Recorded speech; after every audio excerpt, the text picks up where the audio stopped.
Di ba may screw tayo kanina? Hmm?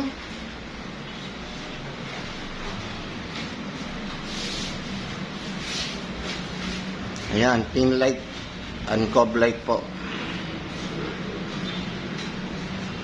Itong bumbilya na to, ililipat po yan doon para sa chandelier na ilalagay ninyo. Pero ito, hindi po tatanggalin kasi bawal. Sinabi ni Engineer Renz, sa genset po yan pag nag-brown out, kaya wala raw gagalawin po dyan. Yung isang receptacle na ilaw yan sa genset. Ito, aluminum,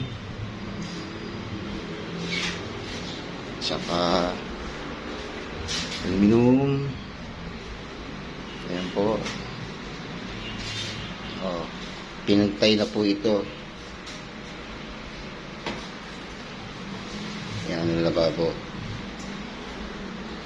Thank you po.